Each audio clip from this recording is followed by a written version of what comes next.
নমস্কার বন্ধুরা, পল্লবী কিচেনে সবাইকে স্বাগত। আজকে আমি বানাবো কাতলা ভাপার জন্য এখানে আমি মিক্সিং জার নিয়ে নিয়েছি। এর মধ্যে নিয়ে নেব আমি 2 চামচ কালো সর্ষে, আপনারা চাইলে সাদা সর্ষেও নিতে পারেন। আর নিয়ে নেব আমি 1 চামচ পোস্ত,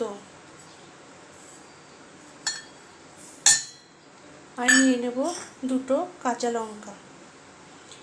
নিয়ে এটার আমি একটা পেস্ট তৈরি করে নেব। দেখুন বন্ধুরা, পেস্টটা আমার তৈরি হয়ে গেছে। এই মিক্সিং জারের মধ্যেই দিয়ে দেবো আমি 1 চামচ টক দই, দিয়ে এটাকে আমি ভালো করে মিশিয়ে নেব। দেখুন বন্ধুরা, পেস্টটা আমাদের একদম তৈরি হয়ে গেছে। চটজলদি কিভাবে কাতলা ভাপা বানানো যায় সেটাই আজকে আমি আপনাদেরকে দেখাবো। তার জন্য দেখুন বন্ধুরা, আমি এখানে একটা বাটি নিয়ে নিয়েছি। এবার আমি এর মধ্যে দিয়ে দেবো এই পেস্টটা। এবার এর মধ্যে আমি দিয়ে দেব স্বাদ মতো নুন,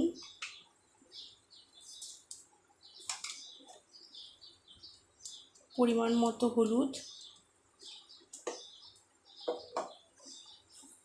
দিয়ে আমি এটাকে ভালো করে, দেখুন বন্ধুরা, আমি এটাকে ভালো করে মিশিয়ে নিলাম।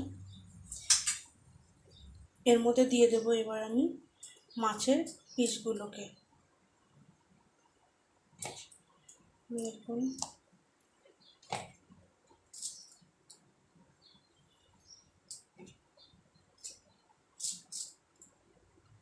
এগুলোকে একটু উল্টে দেব।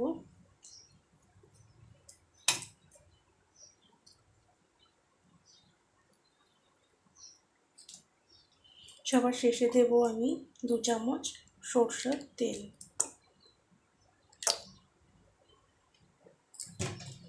দিয়ে এবার আমি একটু মিশিয়ে দেব তেলটাকে এইভাবে।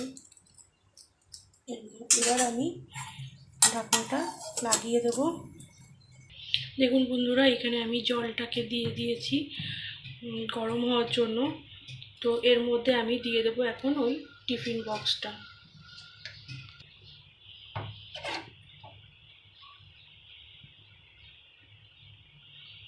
দিয়ে আমি এবার ঢাকা দিয়ে দেব, আর গ্যাসটাকে আমি একদম লোতে রেখে দেব।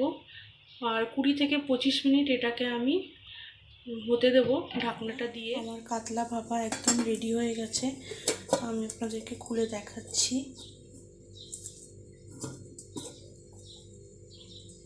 দেখুন, এটা আপনারা গরম ভাতের সঙ্গে সার্ভ করবেন, খেতে খুবই ভালো লাগে। আশা করছি আপনাদেরও খুব ভালো লাগবে। আপনারা অবশ্যই বানিয়ে খাবেন আর আমাকে কমেন্ট করে জানাবেন কেমন হয়েছে খেতে।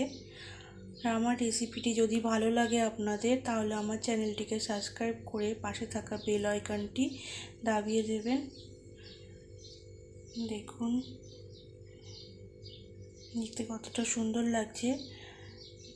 আপনারা ডিনারের জন্য বা লাঞ্চের জন্য এটাকে চটজলদি বানিয়ে নিতে পারেন।